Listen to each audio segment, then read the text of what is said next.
Jeffrey Epstein. Jeffrey Epstein. Jeffrey Epstein. Jeffrey Epstein. I'm Jeffrey Edward Epstein, and my residence address is 6100 Red Hook Boulevard in Virgin Islands.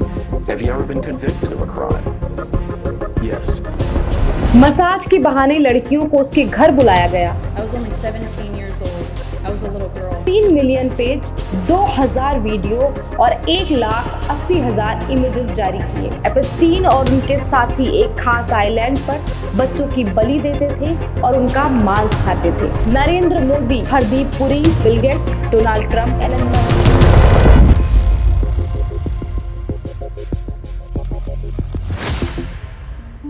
अगर ये video आपको थोड़ा असहज कर दे तो माफी चाहती हूँ।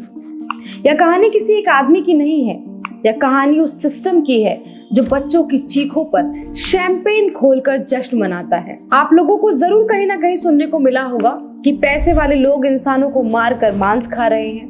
कहीं ना कहीं चर्चा ये भी आई होगी कि पैसे वाले लोगों ने लड़कियों को अपने घरों में बंधक बनाकर रखा है। इसमें आपने अमेरिका के राष्ट्रपति डोनाल्ड ट्रंप, दुनिया के सबसे अमीर आदमी एलन मस्क और न जाने कितने बड़े लोगों के नाम सुने होंगे। ये सब बातें कहां से आई और हमारे देश के प्रधानमंत्री का नाम भी इन सब से कैसे जोड़ा जा रहा है, आइए इस पूरी कहानी की क्रोनोलॉजी समझते हैं और जानते हैं कि ये सब मसला कहां से शुरू हुआ और कैनिबलिज्म शब्द का जिक्र इतनी बार क्यों हुआ है और क्या है इसका असली मतलब। तो बात शुरू होती है जेफरी एप्स्टीन नाम के एक आदमी से।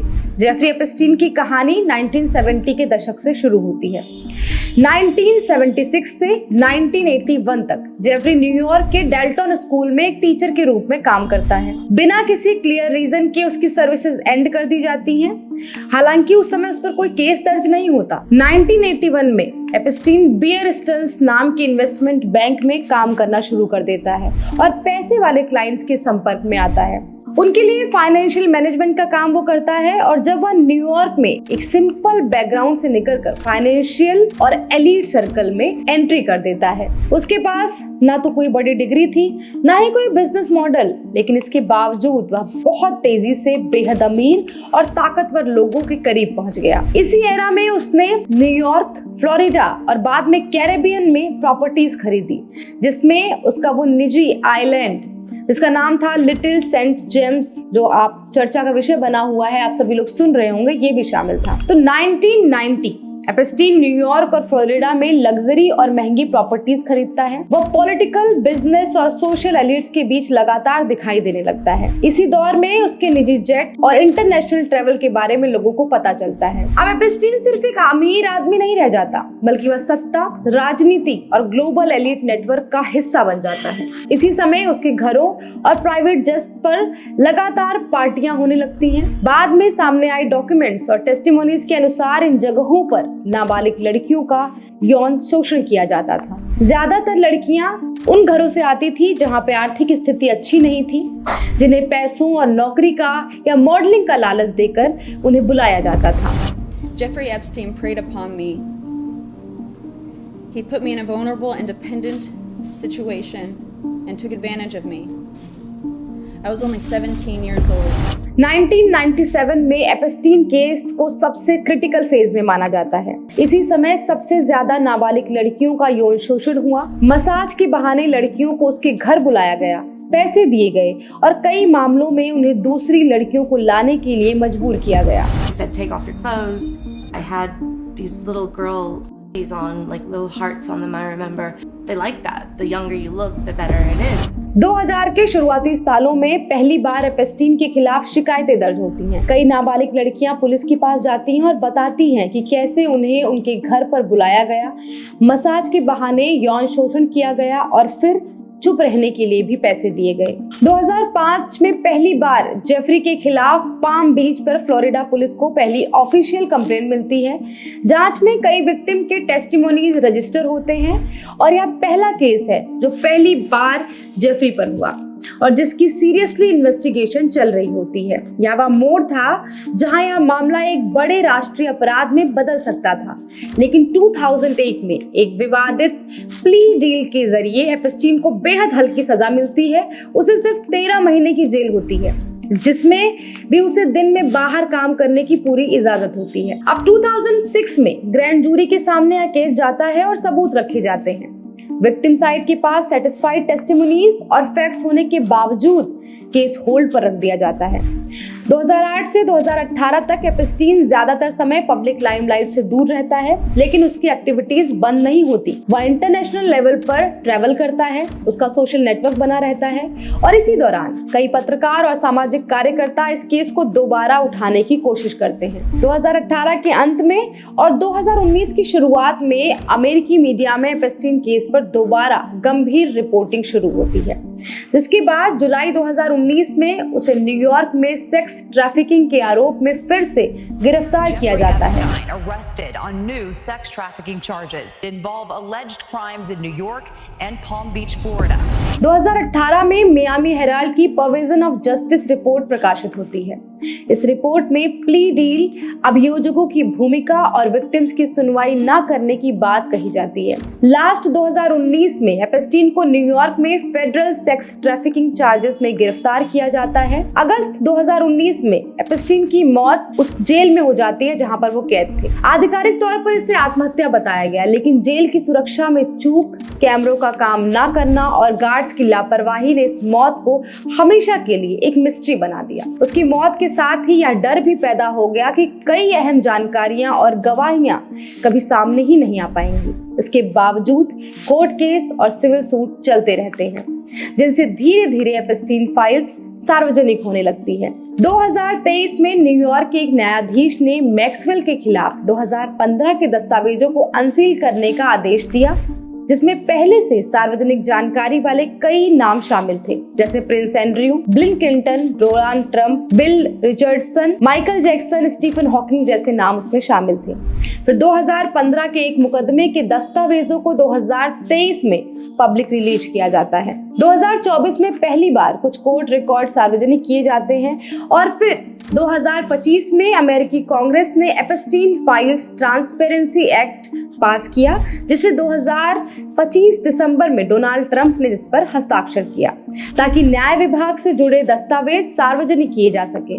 ट्रंप ने 2024 में अपने प्रेसिडेंशियल अभियान के दौरान कहा था कि वह एपस्टीन फाइल्स को जारी करेंगे और बाद में कहा कि यह विवाद डेमोक्रेटिक पार्टी ने खड़ा किया है। इसी प्रेशर की वजह से ट्रंप प्रशासन पर फरवरी 2025 में रिव्यू शुरू किया गया और जुलाई 2025 में मेमो प्रकाशित किया गया। 30 जनवरी 2026 अमेरिकी डीओजे ने लगभग 3 मिलियन पेज, 2000 वीडियो और 1,80,000 इमेजेस जारी किए और ये सब जानकारी हम लोगों के पास तक आई। अब बात करते हैं एपस्टीन फाइल में दर्ज शब्द कैनिबलिज्म की। कैनिबलिज्म आखिर होता क्या है? कैनिबलिज्म शब्द उस प्रोसेस को बोला जाता है जिसमें इंसान के द्वारा इंसान के मांस को खाया जा रहा हो, या यूं कहें कि नरभक्षण शब्द ही कैनिबलिज्म है। एपस्टीन फाइल्स में नरभक्षण और सुपरस्टिशियस बलिदान जैसी गंभीर बातों का भी जिक्र है। सोशल मीडिया पर इसे लेकर कई दावे किए जा रहे हैं, जिसके मुताबिक एपस्टीन और उनके साथी एक खास आइलैंड पर बच्चों की बलि देते थे और उनका मांस खाते थे। 2019 में एक अज्ञात व्यक्ति से की गई जांच के दौरान ये पता चला था और उस व्यक्ति ने दावा किया था कि उसने साल 2000 में एपस्टीन के घर में अनुष्ठानिक बलि और बच्चों के अंग भंग, बेबीज बीइंग डिसमेंबर्ड जैसी घटनाएं देखी थी और वहां लोग शवों से इंसानों का मल निकाल कर खा रहे थे। उस व्यक्ति ने यह भी बताया कि इन हिंसक कृत्यों के दौरान कुछ पूर्व अमेरिकी राष्ट्रपति भी वहां मौजूद थे। कैनिबलिज्म शब्द इसके जिक्र के चलते 2009 का एक पुराना वीडियो भी सोशल मीडिया पर वायरल हो रहा है।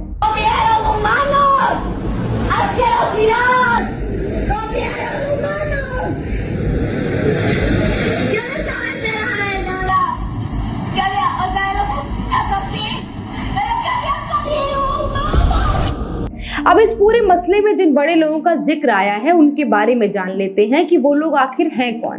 डोनाल्ड ट्रंप और जेफरी एपस्टीन 1918 से ही परिचित रहे हैं और पाम बीच, फ्लोरिडा में सामाजिक समारोहों में एक साथ देखे जाते थे। 1990 के दशक में दोनों के बीच दोस्ती तब बढ़ी जब एप्स्टीन ने पाम बीच में ट्रंप को मारे लागो परिसर में के पास एक हवेली खरीदी थी। ट्रंप ने 2003 में एप्स्टीन के 50वें जन्मदिन पर बाइंडेड ग्रीटिंग एल्बम में लेटर दिया, जिसे बाद में ट्रंप ने लिखने से इनकार कर दिया। 1992 में एक वीडियो में ट्रंप और एप्स्टीन का मारे-लागो में आयोजित एक पार्टी में सामाजिक मेलजोल करते और नर्तकियों को देखते हुए देखा गया। –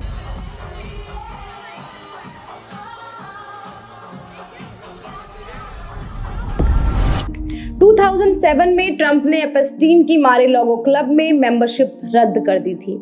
ट्रंप बताते हैं कि मैं जेफ को 15 साल से जानता हूं, वह एक शानदार इंसान है, उनके साथ समय बिताना मुझे बहुत अच्छा लगता है। यहाँ तक कि यह भी कहा कि उन्हें खूबसूरत महिलाएं जितना देखना पसंद है उतना ही मुझे भी। खैर, कोर्ट ने जनवरी 2026 में रिलीज ट्रंप का नाम उल्लेखों में दर्ज किया और इसे लेकर मीडिया ने पाया कि 38,000 से अधिक फाइलों में ट्रंप से जुड़े रेफरेंसेस हैं, लेकिन कोर्ट ने स्पष्ट किया कि उन संदर्भों में से किसी से भी आपराधिक आरोप सिद्ध नहीं हुए।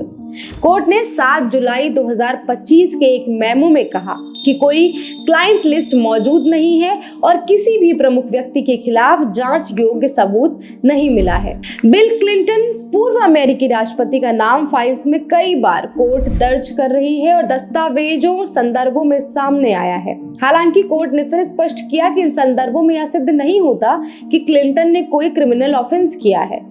एलन मस्क और एप्स्टीन के बीच ईमेल के जरिए की गई बातचीत के दस्तावेज रिलीज किए गए हैं। इसमें मस्क ने एप्स्टीन से आइलैंड पर सबसे एडवेंचरस पार्टी के समय के बारे में पूछा था। बिल गेट्स को एप्स्टीन की तरफ से ड्राफ्ट किए गए कुछ ईमेल की जो जानकारी रिलीज की गई है, उसके मुताबिक गेट्स को रूसी लड़कियों के साथ संबंधों के कारण यौन संचारित रोग STD भी हुआ था। इस एप्स्टीन फाइल में न जाने दुनिया के सबसे बड़े लोगों में कितने नाम शुमार हैं, जिनमें pop singer and dancer Michael Jackson, प्रसिद्ध अमेरिकी क्रिमिनल लॉयर एलन डर्शोविट्ज या की डचेस सारा फर्ग्यूसन, जिन ग्रुप के संस्थापक रिचर्ड ब्रैंसन, अमेरिकी फिल्म निर्माता स्टीवन टिश, LA ओलंपिक प्रमुख केसी वॉसरमैन, इजराइल के पूर्व प्रधानमंत्री एहुद बराक, संयुक्त राज्य अमेरिका के वाणिज्य सचिव हार्वर्ड लटनिक, अमेरिकी अर्थशास्त्री लैरी समर्स, अल्फाबेट के पूर्व अध्यक्ष सर्गेई ब्रिन, संयुक्त राष्ट्र महासभा के पूर्व अध्यक्ष मिरोस्लाव लाजक, अमेरिकी उद्यमी और परोपकारी बिल गेट्स, व्हाइट हाउस के पूर्व मुख्य रणनीतिकार स्टीव बैनन, ब्रिटेन के पूर्व राजदूत पीटर मंडेलसन, नरेंद्र मोदी, मीरा नायर, भाजपा नेता हरदीप पुरी, अनिल अंबानी और न जाने ऐसे कितने नाम शामिल हैं। जब दुनिया की सबसे ताकतवर लोकतंत्रों में इतना बड़ा अपराध दब सकता है, तो हम किस भ्रम में जी रहे हैं? जब नाम बड़े होते हैं तो अपराध अपने आप छोटे कर दिए जाते हैं। अगर आज भी हम इसे सिर्फ एक स्कैंडल कहकर अपना पीछा छुड़ा लेंगे, तो अगला नंबर आपका या हमारा भी हो सकता है और अपराधी न जाने कौन पैसे वाला होगा। किसी की फैंटेसीज किसी की जान से ज्यादा कीमती कभी नहीं हो सकती। सोचिए और बोलिए, कमेंट कीजिए कि आपकी राय क्या है इस इनह्यूमन बिहेवियर के बारे में और उन पैसे वालों के बारे में कि उनके साथ अब क्या होना चाहिए, उन्हें कैसी सजा मिलनी चाहिए। ऐसी ही और कहानियों को जानने के लिए बने रहिए डायलॉग्स अनप्लग्ड के साथ।